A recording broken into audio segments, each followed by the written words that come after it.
All right, creatures of the night, welcome to Talking Taker, episode number 64 of our encyclopedic exploration, digging up the career of the greatest professional wrestling character of all time.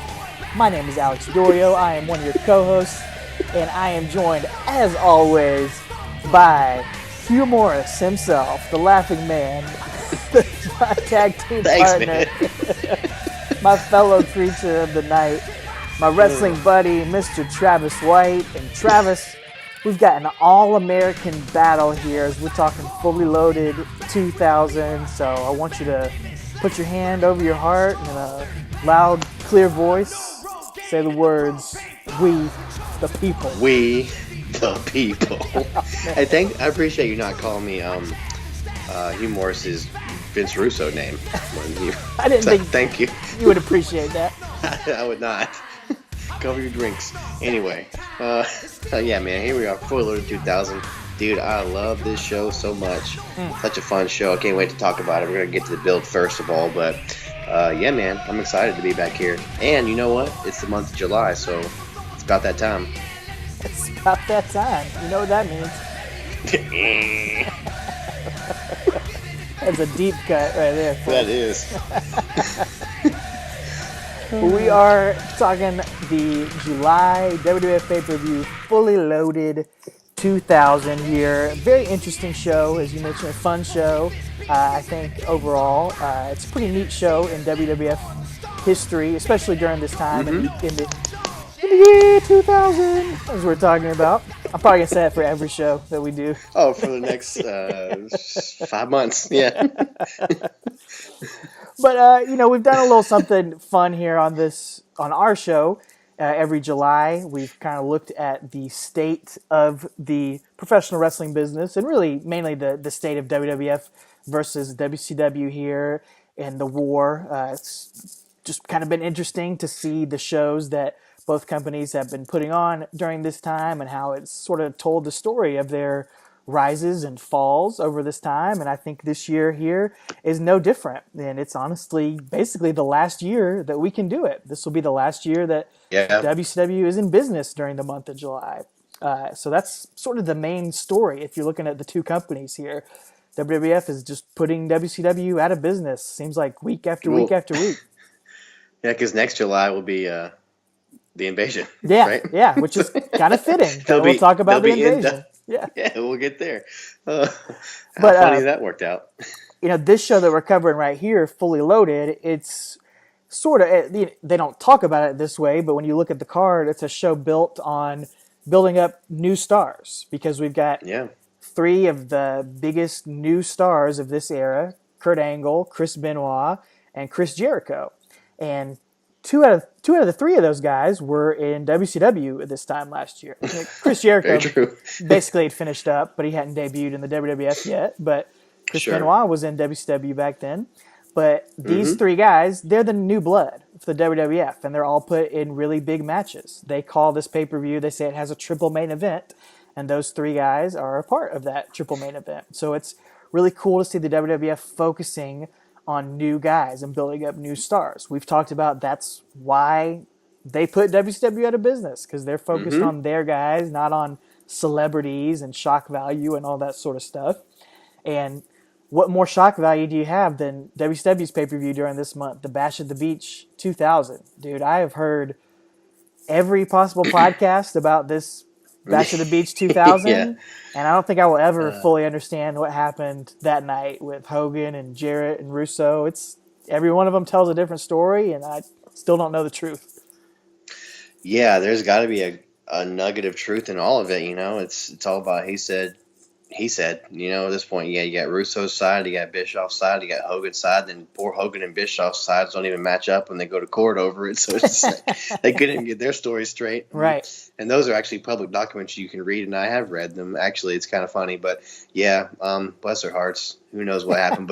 But interestingly, that show was about putting new blood on the rise too, right? Because when they put the strap on Booker T. So, Yeah, it is interesting. Like they're kind of doing the same thing there. If you look, if you peel back the layers, that was the goal there, to push the new guy, their new blood, their new star. But it's just too little too late for WCW, and the way that they Sure. do it is such just a bungled. It's so WCW. It's Yep. everything wrong about them encapsulated that Yep. they're trying to breathe new life into it, but they can't get out of their own way, and so that's why we're not really going to talk about WCW again until they're bought by the WWF here. Yep. And yeah, as we've mentioned many times, The Undertaker is a huge and we believe, honestly, underrated reason why the WWF was able to win out on this company war. He doesn't get all the credit he deserves. Austin and Rock are the ones that really get the main credit and the feud with Yep. Mr. McMahon. But Undertaker is also, he's the backbone of those feuds as well. He's right there, the guy across the ring from those guys most of the time. So he deserves so much of that credit as well. Yeah, and as we've seen, he's been responsible for so much iconic stuff. Like you said, literally, you and I both forgot he was responsible for the Rocket Sock connection. Like, are you kidding me? That sent Mick Foley's career on a whole new trajectory, you know? So, yeah, it's just amazing how he's just in there and has his fingerprints on so much stuff, but he doesn't take the credit for it, and he doesn't get the credit for it either, you know? No. He's a humble guy, man. So that's one of the fun things about doing this podcast is to go back and see how he does have his fingerprints on so much, you know? Yeah, and I heard one that we didn't mention, actually. I was listening to Something to Wrestle with Bruce Pritchard this past week, where they're talking about the relationship on screen and off screen between Stephanie McMahon and Triple H. And, we didn't cover this because we skipped a big chunk of this build, but they mentioned in there that the reason why Stephanie McMahon, she says on screen, why she turns on her dad and joins up with Triple H, she attributes it to the whole Black Wedding angle and how Vince used her as a pawn to get to Stone Cold Steve Austin and didn't care about her. That's right. So she resented him ever since then and wanted to get back at him by marrying Triple H. So you can actually credit Undertaker with the Triple H and Stephanie on-screen romance, and thus you can credit him with their off-screen romance. Right. Worked themselves into a shoot, man. Yeah, man. So could we also credit him with the rise of NXT and New Blood and stuff like that? I'm just kidding. Let's do it. Yeah, let's go for it. Why not? Just go for it. Undertaker invented everything. Oh, basically. So, yeah, man, no doubt. But what he did invent here was a really cool, really neat, fun build we're going to have here. It seems quick. Maybe just because last week's our episode was so long because there was so much to cover and 5 weeks of Raws and SmackDowns. But, man, this build right here to this pay-per-view was fun. I don't remember this. This definitely wasn't my most looked forward to match back in 2000 on this card. I was definitely looking forward to the Benoit match and the Jericho match more so. Because obviously we're familiar with those guys. Angle is brand new on the scene. He hasn't even been there a year yet. So, his stock's on the rise. But, Benoit and Jericho, we've got years of fandom into them, before they get these big high-profile matches. So it was fun to go back and focus just on this for me because I probably appreciated this match the least out of the three. So and I don't remember this build being this so much fun and so many little small iconic things that we're going to cover here that I just forgot all coincide with this, man. And this is the first time we have not been covering Undertaker in like a main event or like intertwined with a whole bunch of other guys. It's just him against Kurt Angle here, as we're going to get to for the most part. There's a couple other things intertwined here, but it's just been so long since we've done a simple, basic storyline here. I didn't know what to do with myself, man. Yeah, I know. To let you guys behind the curtain, we typically have maybe like 7 or 8 pages typed of notes for these shows that we're going through here, and I think I have 3 or 4 here for this one. I have 2. Yeah. So we'll see what that means as far as the length of this show, but it's really fun, and let's dive into it, man. Let's talk about Undertaker versus Kurt Angle, Fully Loaded 2000. It's going to kick off, of course, as we take the time-traveling motorcycle, hop in the sidecar, and go back to the night after King of the Ring 2000. Undertaker was on the winning end of his match, a 6-man tag with Rock and Kane against Triple H and the McMahons, but he does not get the true prize of the WWF title that went to The Rock from pinning Vince McMahon to win Triple H's title. So true, yes. Raw, June 26, 2000, episode 370 on the WWE Network, kicks off with the sullen, sad-faced Vince McMahon In the ring, he is depressed. Says he came to a realization last night that all the games his wife Linda has been playing with him, we talked about a lot of that on the show last week, are her way of telling him to come back home. She needs his loving. She just really all she wants is another baby. And this is the infamous, dear Lord, this is Vince delivering the genetic jackhammer promo. And Linda, if you want another baby, I'm your genetic jackhammer. What? Oh my gosh, another little Shane or Stephanie running around. Genetic jackhammer. Linda, Daddy's coming home. Oh, the jackhammer. Oh, I tried to etch this out of my memory. Man, This is where it came from? The genetic get jackhammer. that out of your brain. No, I can't. So, If we were sponsored by Blue Chew, this would be the perfect time to start talking about it, man. Oh, absolutely. There's no better segue than that. So, yeah, whew, man. So Vince in 2000, near 2000, he would have been 55 years old. Yeah. So Linda wants another baby. They have adult children. Linda does not look like she's in prime baby making state at this point. How would she state that? Like, I would like another baby. Yeah, robot Linda. She's Mrs. Roboto. Well, yeah, The Rock is actually in the ring the entire time for this promo because Vince McMahon interrupted him, and The Rock is nice enough to send Vince on his way with a rock bottom out of the company for a while. So that's going to write off Vince for the rest of the summer. Yep, yet again. And get rid of that for a while. But, man, there's a lot going on in this show. Shawn Michaels, who is no longer the commissioner of the WWF, he's just the spokesperson of the WWF. He introduces the new commissioner, and much to Triple H and Stephanie's chagrin, it is the returning Mick Foley, starting that legendary commissioner run right here. Dude, and talk about some of my favorite stuff, man. Oh. This is the best, dude. A lot of it's on this episode of Raw. Yeah, and he's even said this is probably his favorite time in the WWF is when he was commissioner in 2000, so I mean, he's going on record saying that on podcasts or on his stand-up stuff, so, and I can't agree more, man. It's so much fun, and dude, all this stuff he's going to have here with Edge and Christian, and just a blast, man. It's so much fun. And dude, he does this segment in the ring with Triple H and Kurt Angle, and God, dude, I don't want to be cynical and sad, sure. But it did make me a little bit sad just to see these guys in their primes and to hear how not even just the way that they move, but the way that they talk is different than they do now 20 years later when they're all still on TV. Foley not as much, but Triple H and Angle every week. It's just, man, it was, I'll be positive and say it was great to see them here in their prime. So it's just fun and God, it takes you back. Really does. Oh, yeah. It's hard to believe it's 18 years ago and these guys are still on television. Oh, my goodness.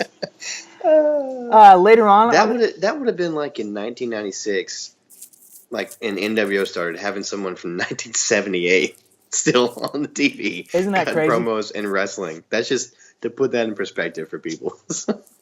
Wow. Anyway.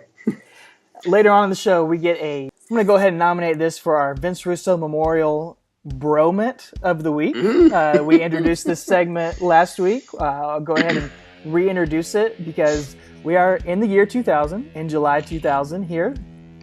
Vince Russo, the head writer of WWF for much of the Attitude Era, has been gone for almost 9 months at this point. And yet, going through so much of the year 2000 and going forward, we're going to see a lot of moments that you might think in your head, oh, that's a classic Vince Russo moment.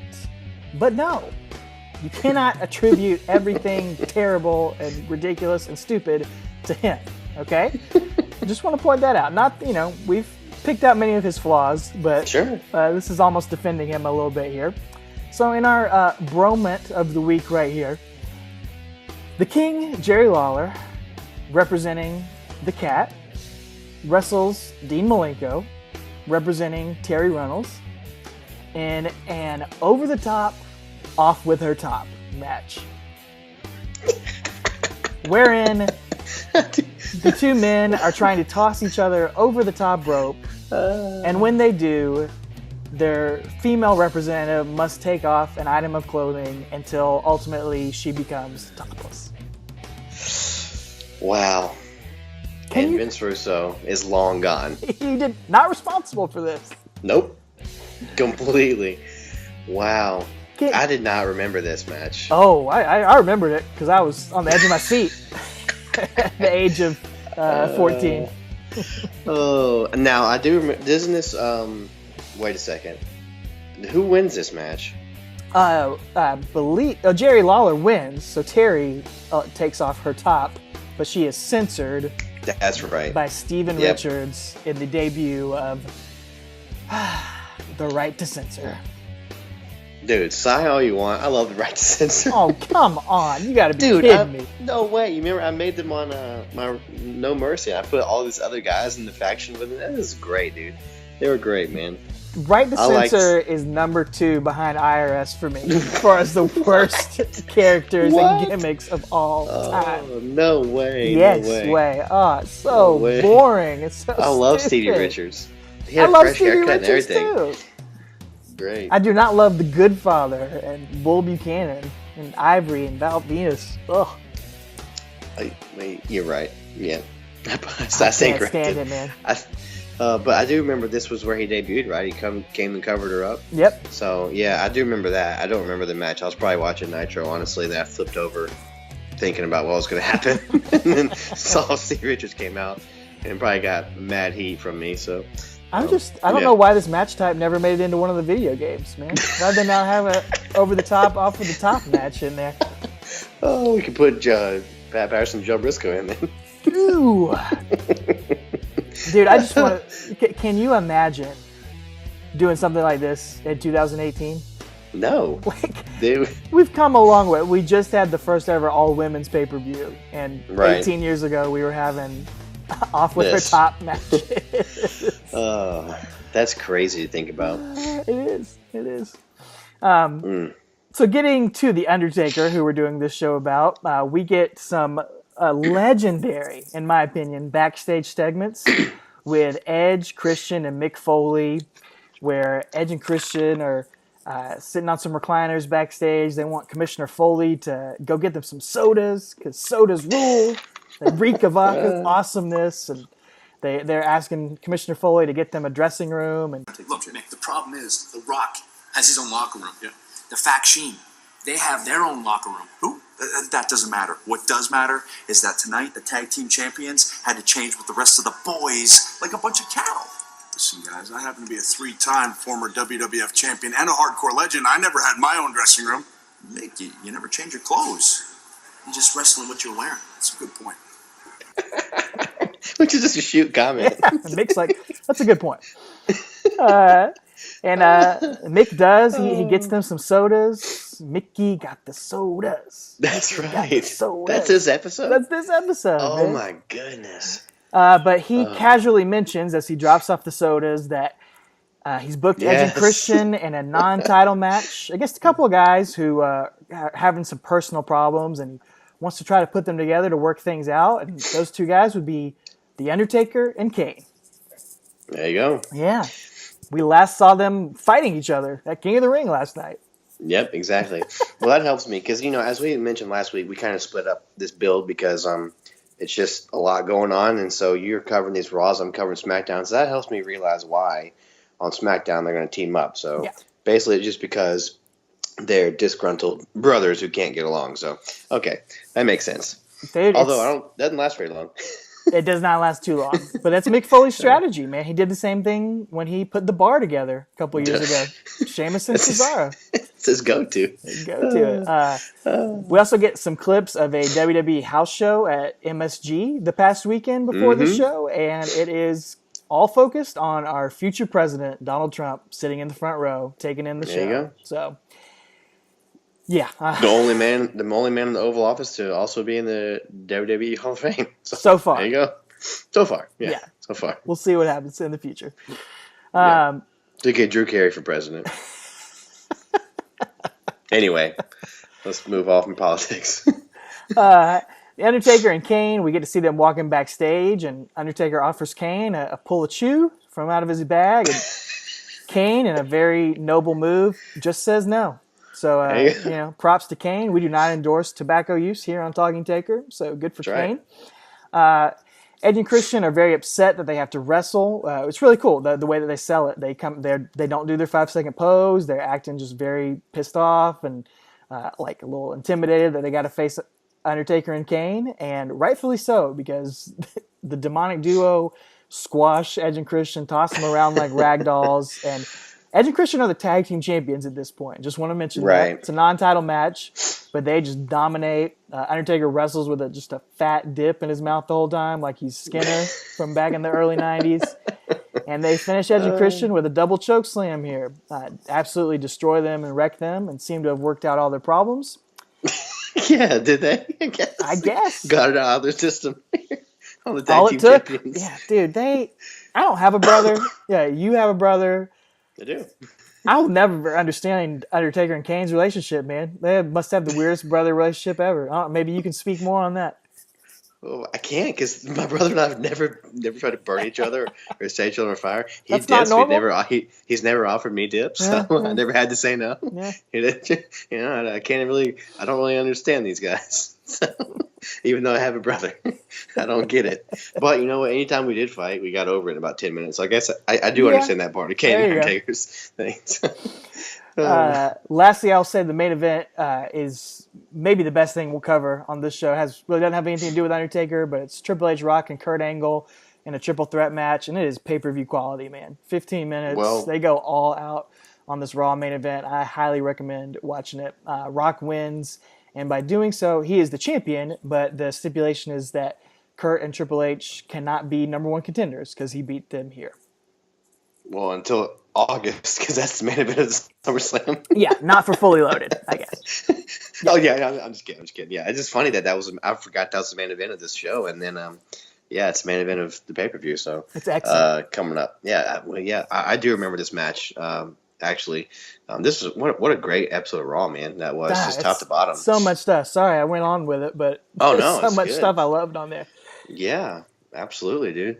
Well, that brings us to SmackDown 45 on June 29th. So we get a replay. We see Taker chokeslamming Shane through the announce table. So did they even play that on Raw? I don't think they did, but they opened up the show of SmackDown with that and it doesn't lead to anything. So Yeah. it's just crazy. So we get to see Edge and Christian interact with Commissioner Foley, which again, amazing segments because there's just so much good stuff, and he books Christian versus Kane for this night, and Edge versus Taker. So they're going to have singles matches, which that's just a go-to booking thing. You Of got the course. tag match, you book them in singles matches. It's just easy booking. So anyway, Christian actually beats Kane after he hits a concerto, which. Actually, Taz comes out and hits Kane with a chair for some reason. So Taz has been gone, and he comes back to the company, or whatever, storyline-wise, and he hits Kane with a chair, and then Christian hits him with a concerto. And I just wrote my notes like, did that ever lead to anything with Taz and Kane? I can't remember it leading to anything. It led to Taz. He ends up fighting Al Snow on the Yeah, he pay-per-view. fights Al Snow, yeah. But he attacks just random people all month. Yeah. And he cuts a promo on the Go Home Raw about him. He's just wanting to remake an impact because he feels like he's been Okay. overlooked. So he's just attacking people randomly and wants Commissioner Foley to put him in a big match. So he ends up fighting Al Snow. Yeah, he fights Al Snow, and Al Snow has just tights on. Remember, that's when he had the Yeah. snowman tights on and everything. Yeah. So Christian gets a win over Kane with a concerto, and then we see Taker backstage getting his gloves and elbow pads on, and he's got his dip bag in his vest pocket. He's got his leather vest on. So that dude is just gotta love collecting this paycheck, man.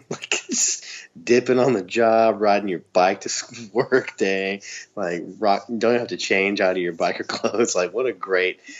We mentioned that Linda signed him to a wonderful contract. Fat Lots of contract. zeros. Yeah. So she said fat dip, fat contract. So He's living anyway. the dream, man. Just squashing dudes. Yeah, exactly. Well, basically, he's going to squash Edge here Yeah. and then win with the chokeslam. So, and I just, in my notes, it's just neat to see how 8 years later on SmackDown, for the whole year basically, that's going to permeate the whole year of 2008. You got on Raw, you got Jericho and Michaels taking over the whole year, and you got on SmackDown, not quite as talked about, is Edge and Undertaker the whole year basically too. So neat stuff, just a little precursor. Obviously, I mean, Edge is a glorified jobber here, unfortunately. So, but then afterward, Edge and Christian are going to double team Taker, and then Kane comes out to make the save. So, like you said, they've worked over their differences in that squash match on Monday, and Kane chokeslams Christian, and then Taker is going to debut his new finishing move.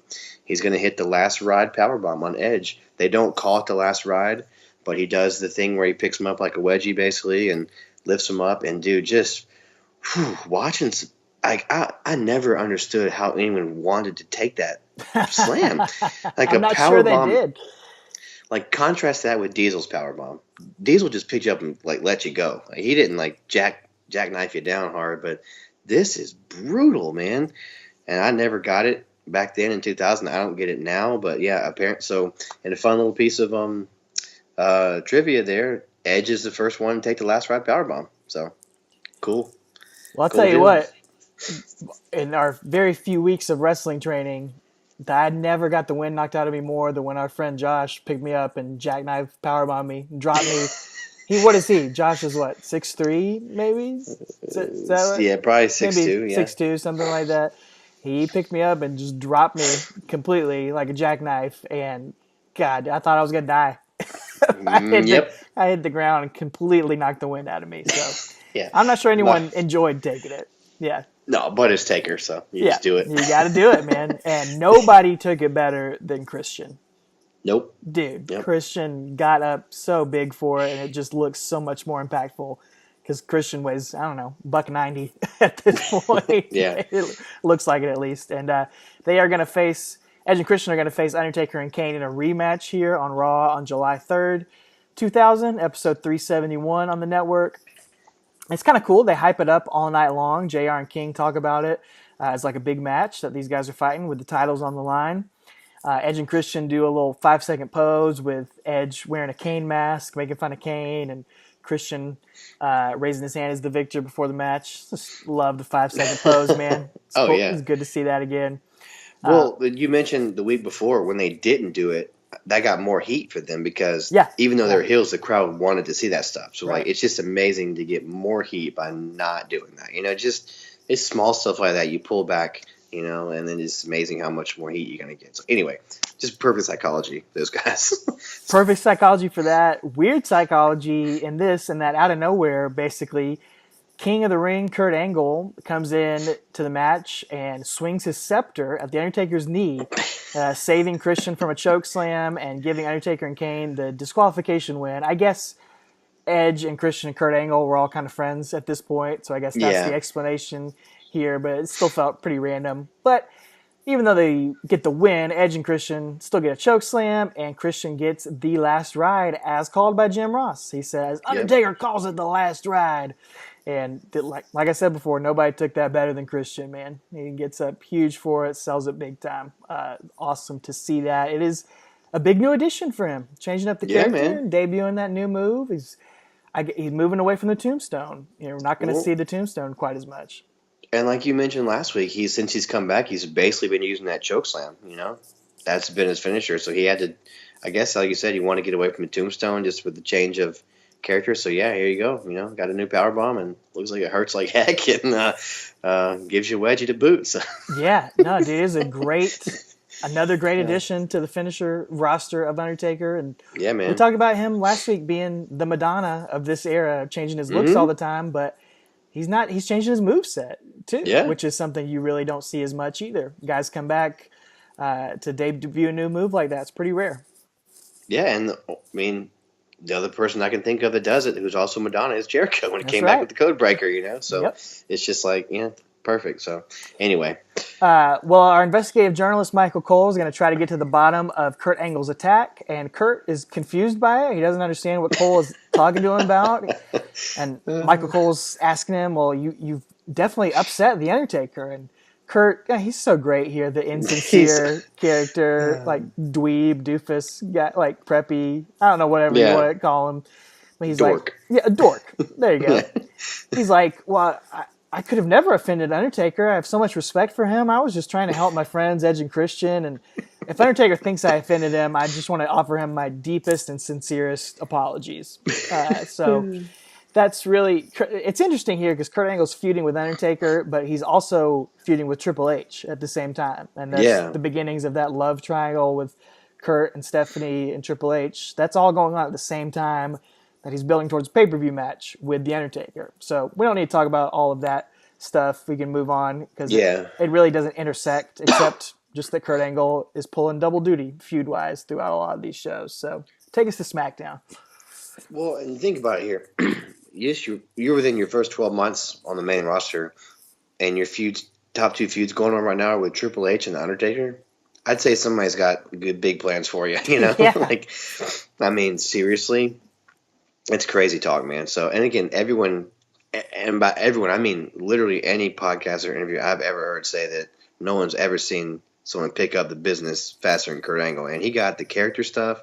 He got the wrestling, obviously. I mean, he got it all. So it's just really cool to see him so young here. And like I mentioned last week, I hated him because I was supposed so to. Good. He made, like, I didn't hate the guy. I hated the character because it was perfect. Like, he was a perfect heel. He made me hate his stupid doofus dork, you know, but he could wrestle, but he was like perfect heel. I got so mad when he won the title. Like, I got angry like I was supposed to, like, because he was a heel. And so just watching this all has brought back some great memories. So speaking of great memories, I have a great memory about this SmackDown I'm about to talk about. This is SmackDown 46 on July 6th. And Angle beats Jericho in the opening match. And then afterward, we see him celebrating and catering. And by catering, I mean it's literally one table. And it has like a bowl of popcorn, some soda, like cartons of milk, apparently. So of course, I guess the boys all hang around with popcorn and milk. So anyway, hey, it does the body good.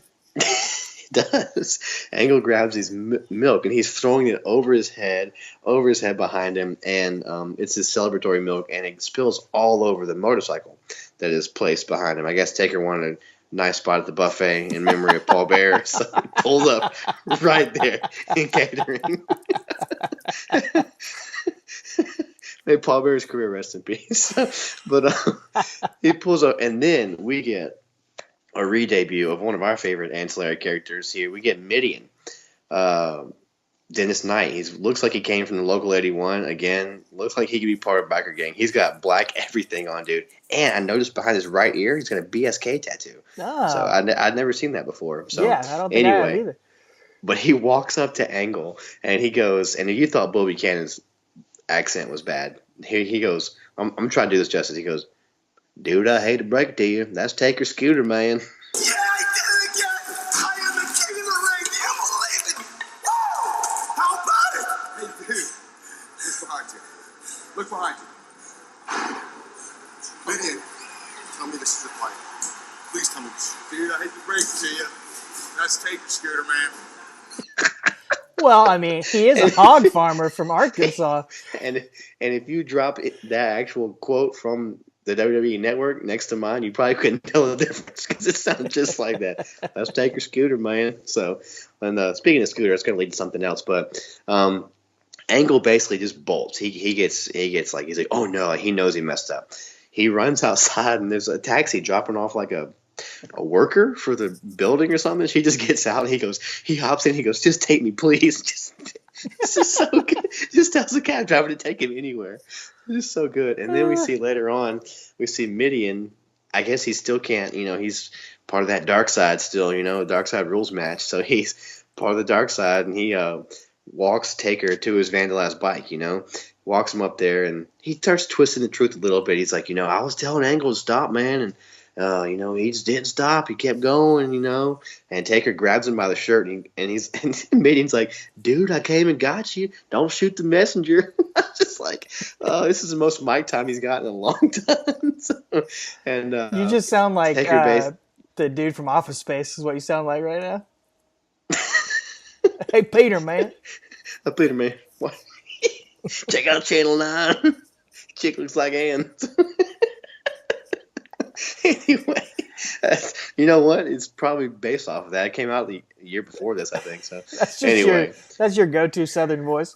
Oh yeah, even though I'm from the South. But anyway, Taker's disgusted. He looks on in disgust, and then later on, we get Kane and Taker versus TNA, which doesn't sound like a great match on paper, but watching these four dudes slug away each other was actually really cool, man. Again, it's not a 4-star, 5-star classic, but it was just cool. And Taker, he's so freaking good at his character, man. Like, he is extra on in this match. Like, he is just selling the fact that he's ticked off because his bike got messed up, so he's just playing up that bad mood, going after the referee. He hasn't lost that part of his character, still intimidating the ref and stuff. So it's just great. And they basically hit a double big boot on Albert. Kane chokeslams him and then pins him. And then just for good measure, Taker gives Test a last ride, which Taker gives Test a last ride. Yeah. Test's a big dude. Yeah. I mean, he was supposed to be the second coming of Diesel, according to Vince Russo, but he wasn't, as we all know. But that's a big dude to get up in the last ride. So really impressive. Man, who would have ever thought that Albert would be the one training the next generation of WWF superstars? Not me from watching this stuff. Not me. Especially when he's in X Factor. Oh man. God. Raw, July 10th, 2000, episode 372. Undertaker arrives at the arena, just rolling through the backstage area with no regard for human life, just completely driving through a building of people doing work on his motorcycle. He rolls out to the arena. Undertaker says, "I ain't about a lot of talk these days." Then he proceeds to cut a very long promo. Oh no, went to Triple H school. Says that when somebody pisses me off, there's going to be hell to pay, and nothing pisses me off more than a punk who's afraid of a fight. Says Kurt Angle, American hero. If that ain't a big load of crap, I don't know what is. Dang. He recaps what happened. Kurt stopping him and Kane from winning the titles, pouring milk on his brand new Titan motorcycle. You pour milk and food on my brand new Titan motorcycle? Not a good deal. It was fresh milk. And you don't even have the common courtesy to clean it off.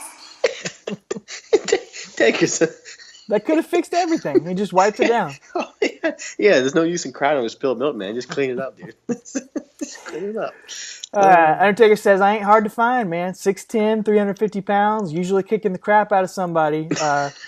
So I love this guy. Dude, yeah. I love this Taker. He doesn't buy Angle's apology. Says he just wants to give him a butt whooping here tonight. So that brings out Kurt Angle, who gives him another apology. First of all, Undertaker, I would like to apologize for ruining your tag team title match. Yeah, that's a class act. For soiling your motorbike with milk. Motorbike? As they would say on the streets, my bad. Hey, he's with it. He's hip. My bad. Oh, he's hip. He's as hip as I am. He's so good. He's great. He's so good. But it's so funny to hear them, because he didn't get it when he first came in. Like when he very first debuted in 1999, he was like, "Well, there's no way people will boo for me. I'm an Olympic gold medalist." Like, yeah. I'm not going to lose to anybody and all this sort of stuff. And just it clicked really quickly for him, though. Kurt Angle says, "I understand you wanting to have a match, and I don't have a problem with wrestling you, but a match of this status, a main event level match, can't be wasted here in San Jose." So he says they should fight at Fully Loaded. But he says he really doesn't think anyone in the world would ever want to see that match, basically trying to talk his way out of it. The crowd, of course, disagrees with it. Right. It says they definitely want to see it. Kurt says, think about it. You've got an American hero versus the American BA. That would just be un-American for them to fight against each other. So Kurt offers to help Undertaker clean up his image. So since Undertaker won't accept his apology, he's got something else for him. And Kurt walks to the back for a second and then rides out on this Vespa scooter with a giant helmet and goggles on. I'll never forget this. Iconic moment, man. It's so good. Oh. He says, "Forget about that roadhog, gas-guzzling rocket monster that Titan formulated for you. Instead, take a look at your brand new sleek scooter." And Kurt revs the engine up and drives it around the ring. Dude, I will never forget this. It's so good. And Undertaker says is not very grateful for this wonderful gift. Says No. says to Angle, I'm gonna kick your teeth so far down your throat you'll be able to chew your own butt out for pissing me off. This Taker doesn't give a crap. I love Not a it. bit. So Angle tries to run away after he hears that, but the scooter stalls out at the top of the ramp. So Angle runs to the back, and Undertaker, just completely ungrateful, takes a look down at this new scooter and tosses it off the ramp onto the floor. Mm-hmm. Unbelievable, man. Completely disrespectful. Yeah, dude. Completely disrespectful. We love Undertaker, man, but I can't get on board with that. I cannot. That's just destruction. I mean, this is just a poor dork from Pittsburgh trying to give you a scooter. Oh. Well, you know what? That's storyline advancement, though. That's for sure. It's great, and it's good. It's comedy, and we've seen the rise of that. You would never see the Undertaker involved in a comedic storyline like this, but the business has changed. We're seeing it with Mick Foley and his commissioner role, and Kurt Angle using comedy. It's a big chunk of what he's doing here. It's really interesting to see that. Well, and he's playing a straight guy too. I mean, he's not. Taker's not. Laughing it up. Or anything. But it's just. I don't know to how. see him. I don't know how he's not laughing at this stuff. I'm dying just thinking about it. It's so funny. Well, speaking of funny, that brings us down to SmackDown 47, which is July 13th, and this has nothing to do with Taker, but the opening was Too Cool and Rikishi, and Too Cool, Rikishi, and the Hardys and Lita, I think, Too Cool and the Hardys against somebody. I don't know, it was some crazy match, but just watching Too Cool, Rikishi, the Hardys, and Lita dance in the ring for like 5 minutes for no reason, and everyone in the crowd was on their feet. It was surreal to me, man. Just like how over these guys were. Like you mentioned last week, it's just nuts. And watching the Hardy Boys do their white boy dances, like it was so good, man. But and Lita, dude, but during that dance off, we hear on commentary that Taker is going to face Triple H in a no DQ match. So that was a little bit of Taker dropped in there. So here we go. It's a big main event. It is a big main event, and Hunter's going to come out with his infamous sledgehammer for another long promo. Except this time he says he notifies Taker what's going to happen tonight. He says, "Undertaker, this is no game, and as of now, I'm no longer playing." So his theme music is wrong. It's not all about the game and how you play it, I guess. So I guess needs to change his theme song. Although he doesn't have that theme yet, does he? He still has My Time. So, yeah, still has that which one. is still my favorite Triple H theme song. But anyway, I wish he'd come out with that one of these shows. I mean, he might as well. Yeah. If they're going to fight at Crown Jewel and it's 1998 all over again, why not come out with that music?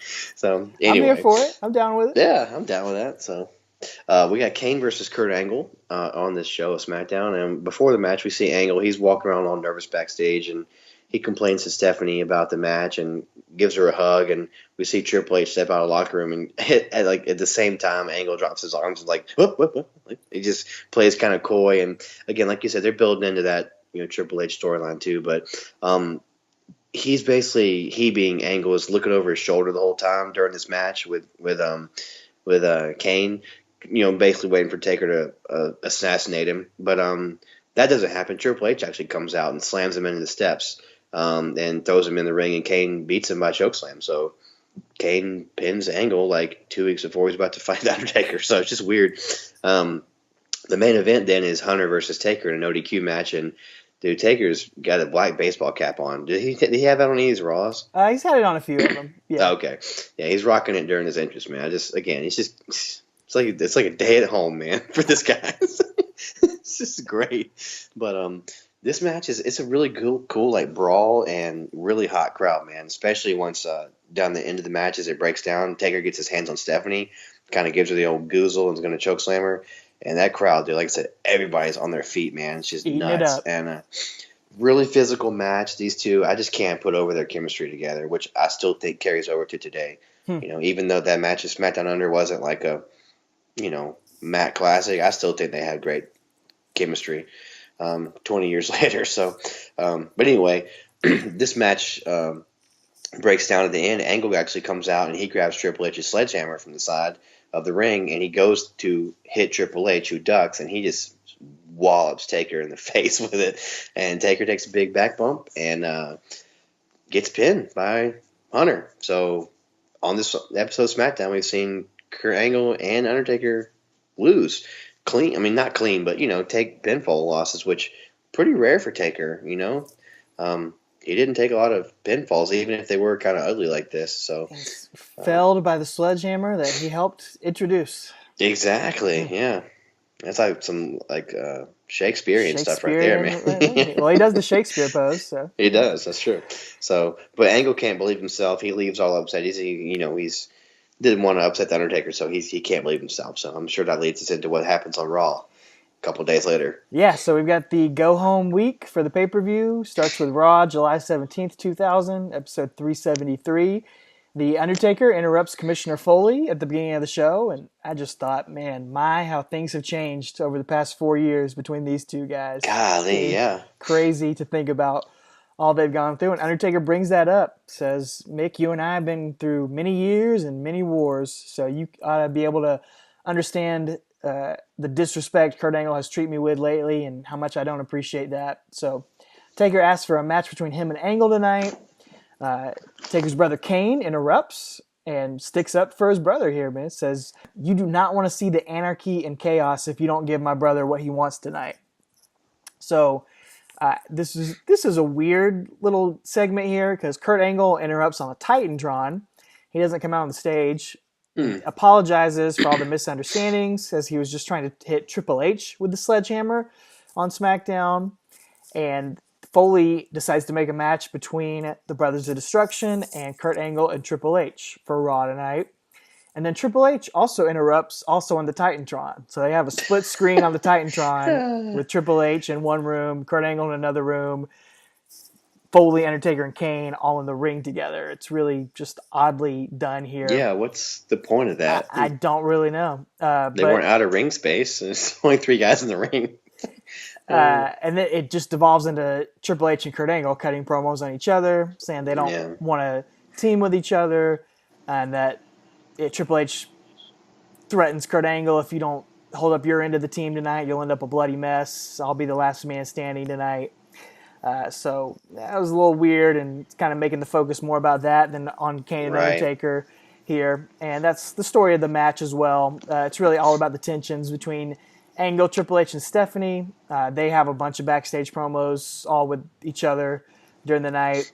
But before the match, in a callback to the first show we covered here, Kane and Undertaker are walking backstage, and just the sad, tragic downfall of Kane here, man. Kane pulls the bag of chew out from his belt buckle and tosses it to his brother, The Undertaker. So it sadly looks like Undertaker has brought Kane down to his level. Man, I hate to see that. Yeah, that is sad. Sad. Don't do that to your little brother. Come on, like I said, man. my brother's never offered me any dip. I appreciate that. I never tossed it to him either. So. Just say no, kids. Exactly. Come on, man.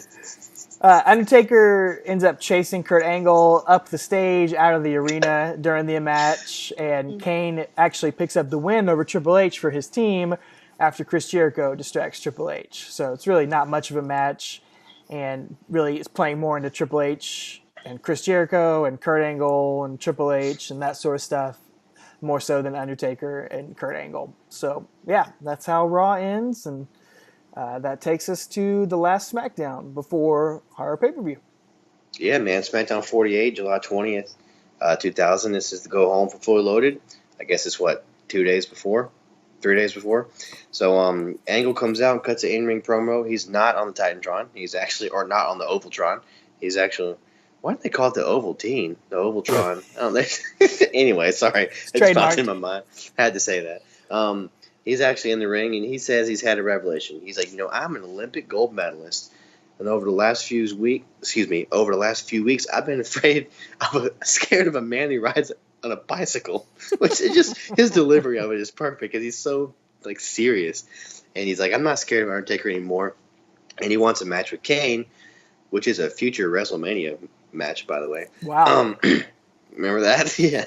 Requests a match with Kane because he says, I'm also not scared of a man with a mask and red jammies. So just cutting Taker and Kane down. And just like I said, so seriously, man. And not like to his character, it's not a joke. Like that's just how he talks. It's so funny. Well, that match comes, Kane and Angle. And Kane wins by DQ because Angle nails Kane in the leg with a chair. And then he just repeatedly beats him over and over and over again. And later on in the night, we're going to see Taker versus Boss Man because that's what you want to see. Yeah. WrestleMania rematch. No cell this time. No cell this time. And no hangings, actually. Oh, either, that's nice. That's good. Yeah. No hangings on a pole or anything like that. So, but during this match, Angle comes out and watches from the ramp. And he's got this bag with him. And inside this bag, he takes out a bucket. So I'm not sure why you had to have the bag with the bucket in it. But then in the bucket is what I can only describe as white shrimp sauce from like a Japanese restaurant. It's not paint, but it's something. It's like porridge or shrimp sauce. I don't know what it is, man. Yum yum sauce. Yum yum sauce, yes. He pours it all over the motorcycle. And oh, no. All over the motorcycle. And I'll never forget that, watching that too, back in, 18 years ago. And, of course, Taker goes outside the ring and can't believe what happened. He basically marches to the back to find Angle. So the match kind of ends in a count out, I guess, or DQ. I don't know. They never really say. So, but the cameras follow this storyline throughout the rest of the night. We see Taker backstage, and Angle basically comes up behind him and attacks him with a metal wrench. It's enormous. Oh yeah, it's huge. I can't even. It's like the size of that thing that truck thing that Big Show hit Taker with back in whatever that. It's like the size of my couch. It's just a huge wrench, and he annihilates Taker's left knee with it until Kane makes the save. So, and that's going to come into play as we actually get to Fully Loaded. So. But it's really cool, though, because Angle finally shows that he's not afraid of anything. Like, his character's been, this dork, but he finally kind of shows some, he's going to get down and dirty now. It started out with the scepter, and he was, apologizing for it. But now dude grabs a freaking wrench, the size of, like I said, a small couch, and hits him in the leg with it. So, not really a small couch, but a couch cushion. Well, he's a heel, man. Exactly. That's what he does. Exactly. He's insincere, he's disingenuine, and he's going to sneak attack Undertaker, try to get over on him. And that's going to take us to Fully Loaded 2000, July 23rd in the year 2000. There is a promo on Sunday Night Heat. Yeah, good old investigative journalist. I wrote IG in my notes. I meant to write IJ. Anyway, Michael Cole interviews Angle and basically says, do you regret any of your actions? Like he had, earlier in this month. But he says, he got no regrets, and I'll do it again if I got the chance. So, like I said, kind of add a new twist to his character. So, yeah, man, but that brings us into Fully Loaded. So, like you said, it's July 23rd, and it's from the Reunion Arena in Dallas, Texas. So it's got a triple main event, as they call it, with Chris Benoit and The Rock facing off for the WWF Championship. And I remember that being a really, really good match. Mm-hmm. And then Triple H and Chris Jericho in a Last Man Standing match, which I also remember being a great match as well. Probably my favorite Last Man Standing match, probably. Yeah, so just really good. Really good. And then, of course, we're covering Undertaker and Kurt Angle as the third part of that triple main event. Yeah, man. And I just remember hating the 2/3 of the outcomes of the main event. I didn't really care about our particular match we're covering here, but I remember hating the Jericho loss and hating the Benoit loss. Like I said, you and I are both marks for both those guys, from their WCW career. And I had a bunch of Japanese tapes at this time with all the Benoit stuff, and I had some Jericho stuff and Super J Cup. And I remember just being a fan of all that and just really wanting to see them finally break that glass ceiling here. And, just them getting to dip their toes in the main event scene was cool. But I agree. I remember just being mad that both of those guys lost and not really caring about this match. But the fact, like I said, the fact they're even in the main event is really cool to see here. So I just remember not being able to wait till it came out on VHS. VHS, yes. Before DVDs, VHS, to rent it and watch these three matches because I was so excited. So I don't think I saw them until later in the year. I got a VHS from... It was like an hour-long best of the WWF 2000. It had, I want to say it had the TLC match, first TLC match from SummerSlam. Maybe the tag team tables match from Royal From Rumble, Royal Rumble. and it actually had Benoit and Rock and Jericho and Triple H, both from this pay-per-view on there. And I remember thinking, wow, this is two huge matches there, and both on this one pay-per-view. It was cool. They put both of those on that Best of 2000, and they were great matches. Do you remember the poster for this show? It had Austin's face on it, and it had the dice. And I remember even in the early internet wrestling community, people speculating because the dice had like the one on the left had like the numbers at the front were like 3, and then on the next dice you could see a 1 and a 6 was like, I remember people speculating like, oh, it's 316 and he's coming back, like, which he doesn't come back for a little while. Yeah. But I guess another 2 months? Couple months, yeah. 4 months, I guess, 3 months or whatever. But anyway, I remember people speculating because it was kind of weird to see him on the poster. That's interesting. I don't remember that. I remember that poster. I don't remember that speculation. Oh, really? But I remember reading that on those dirt sheet websites we used to watch, read and stuff back in the day. That's some next level nerdiness right there. Oh, that's like speculate. Serious the dice on there. Dork chops, man. to borrow an edgy Christian phrase. Speaking of dork chops, we get some segments with Kurt Angle and Undertaker sprinkled out throughout this pay-per-view as well. Yeah, so neat. If you go back and watch this show, make sure you watch the whole thing to get all these things in there. Undertaker rolls into the arena after the first match and chases Kurt Angle through the bowels of the arena on his motorcycle. Ends up chasing him basically into the locker room, and Kurt Angle's able to escape. So that's one segment on there. And then, can you imagine how loud that was? He's riding through the hallways of an arena. Yeah. Like, ride a motorcycle through the hallway at your house and see how loud it would be. Like, are you kidding me? He has no regard for human life, like it's you said. So stupid. He doesn't care. But, yeah. Anyway. Investigative journalist Michael Cole interviews Dr. Undertaker, who offers his medical opinion that Kurt Angle is going to need a doctor to surgically remove his foot from his butt. Yep. And at that moment, he sees Kurt on a monitor, like next to him, and he's on his motorcycle. So Kurt is trying to start it, and I guess he, hasn't upgraded from his scooter to his motorcycle. Doesn't know how to, actually start a motorcycle. So we see Taker kind of come and stalk him, and Angle runs away, and Taker calls him the B word, and then follows him. And then Angle's like, "I'm sorry." Undertaker has got to come up with a better security plan for his motorcycle. He really does. We've already seen it get attacked and stolen by Bull Buchanan, and Kurt Angle spilled stuff on it multiple times. Like, it's true. Undertaker's kind of got himself to blame here, man. He's being kind of reckless with where he parks that bike. That's true. He needs to get Midian on the job. Have like Jericho personal security, have Taker personal security. What else is Midian doing, man? Just let him do it. Yeah. A little half shirt with Midian. He just wears it. Oh, it'd be great. He's doing nothing else. So, yeah, man.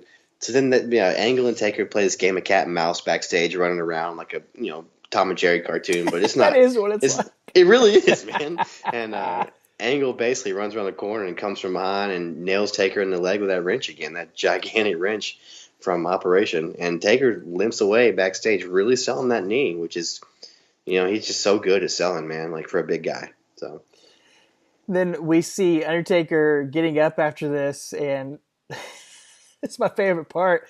There's one of those signs right there next to him that says, "This department has had no accidents in 40 days," like written in chalk on there. As Undertaker gets up, he looks at that sign and just wipes it off with his hand. So good. Now that was comedy. I don't know why he did that. That was perfect. It cracked me so up. Good. I had to rewind it to make sure that's really what happened. Me too. Me too.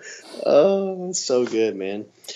Oh, well, that's going to lead us into the match. Yeah, this is the third from the top. Like I said, it's the triple main event. This is the first of the triple main events. And we get a little recap video before recapping this brief feud. Because, again, I mean, it's only been like a 2.5 week build, basically, 3-week build. So it's been pretty brief. But a lot of stuff, again, like we got packed Raws and packed SmackDowns. Like you mentioned last week, they're kind of packing these, trying to stretch these small stories out into long, weeks and stuff. So, Angle he enters, he's got that giant wrench with him. He must think he's Patches O'Houlihan. Dodge a wrench, dodge a ball.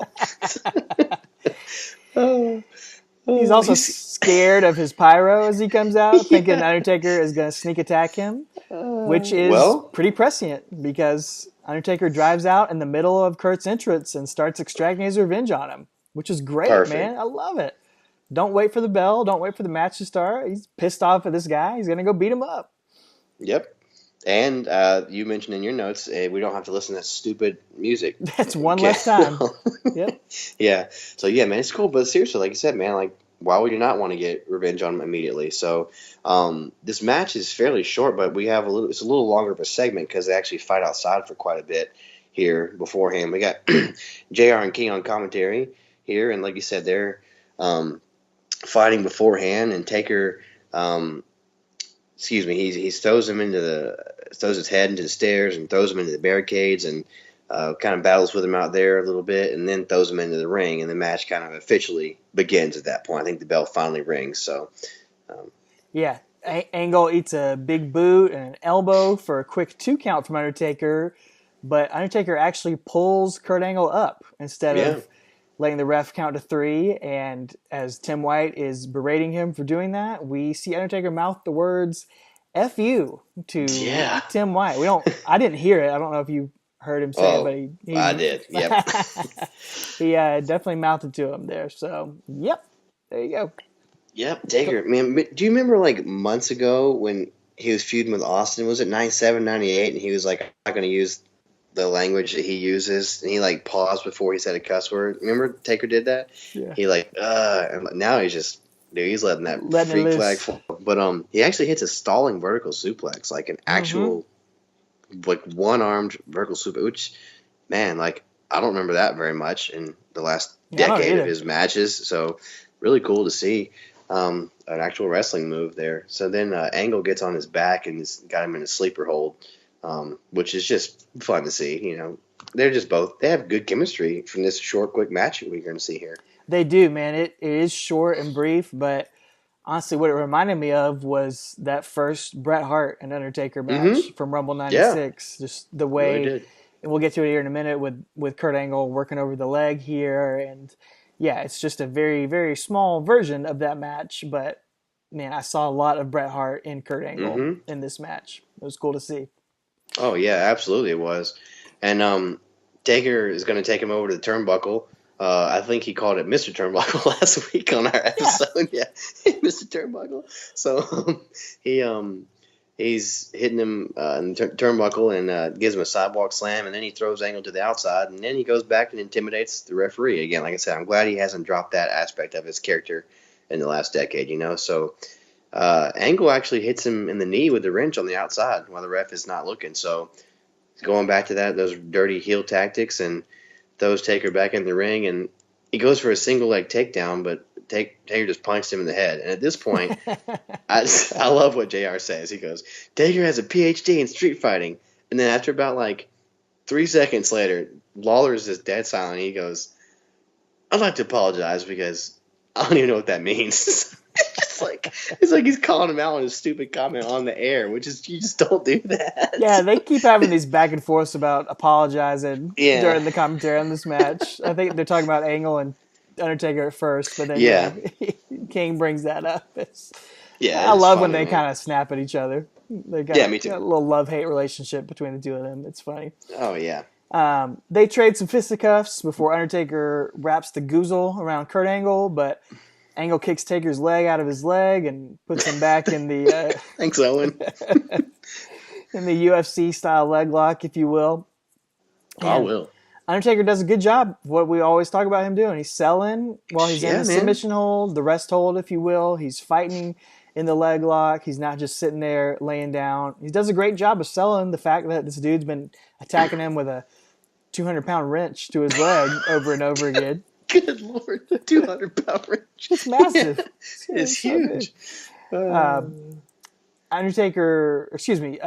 Angle stands up and gets Undertaker in like a step over toe hold, kind of like a Terry Funk style move right there. But Taker reverses out and fights out to get back on his feet, and the crowd actually starts to kind of get into it here. They're starting to chant and clap and get into these guys.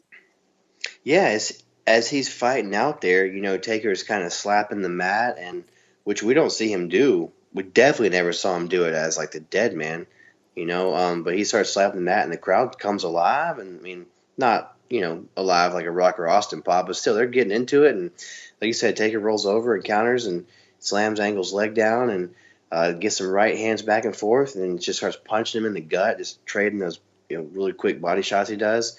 Then he does an Irish whip and into a choke slam. And Tim White's like, just cover him, just cover him, just cover him. But he refuses, raises his hand up, and that's what signals for what's going to come next. So Undertaker gets a big old choke slam, hits the last ride, and gives Kurt Angle a huge wedgie as he's doing it. And that's going to give Undertaker the pinfall and the win here at 7 minutes and 34 seconds as crowd eats it all up. Kurt Angle looks like he's just been murdered in the ring. Does. He looks dead. He just lays there like lifeless. Undertaker rides off into the sunset. You gotta put shades on first too. Yeah, got it. The lights are too bright. So when you're winning, I guess. So yeah, man. I just wrote like it's a fun little brawl, like a fun little sprint of a match. It definitely gave us a little appetizer to what these guys are capable of.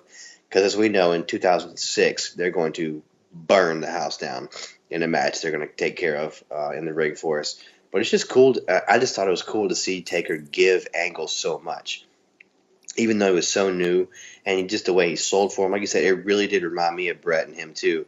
Just the way Angle had to, chop his legs out and work on that leg. And you could tell that Taker was a fan of Angle and saw, I'm speculating here, but you got to think that Vince was like, look, this guy's going to be something. And Taker has to, give him a seal of approval. We know he's a locker room leader, And so it was just really cool to see him, give him so much. I don't know. How do you feel about that?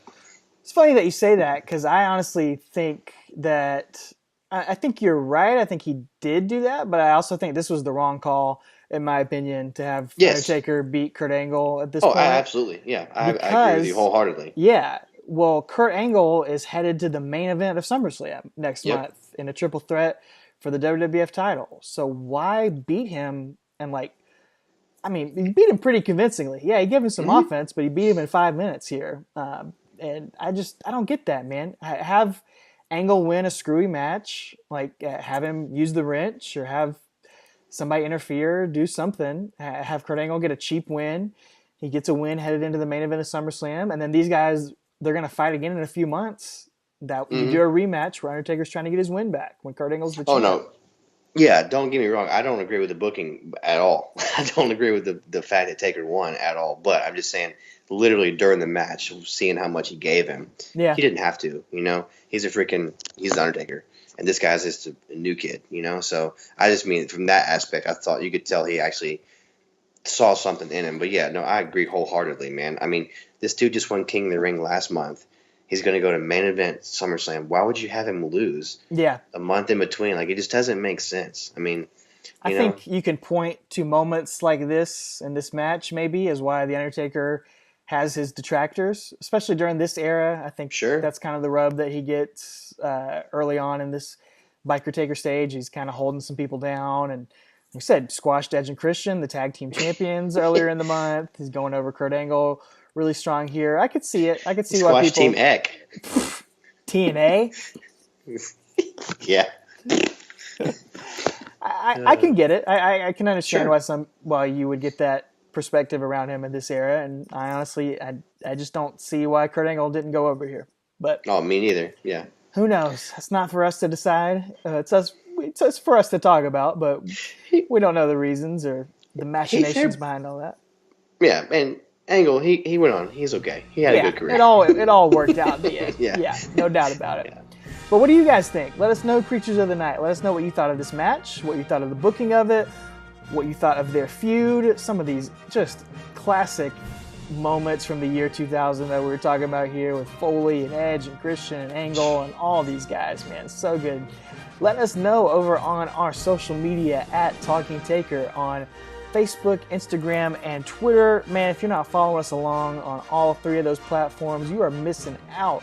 We post unique stuff on all three of those different platforms all throughout the week, keeping the Talking Taker conversation going. And hey, if you don't follow us, you might miss out on contests like the this past weekend we gave away one of our brand new Talking Taker t-shirts to a lucky Twitter follower and listener out there. So be on the lookout. You never know when we might do that again. We've got some new shirts to celebrate this Biker Taker era over at TeePublic.com. If you search for Talking Taker on there, it'll bring those up.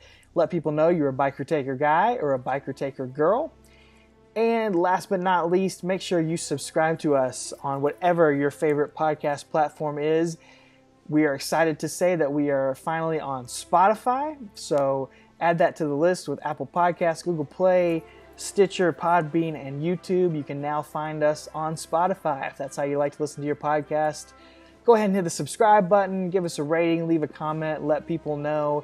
And we do appreciate everyone out there who shares the podcast, who lets people know about it. Shout out to one of our good friends from back in the day, Mr. Brad Freeman, Miss Shirley, as I like to call him. But Miss Shirley.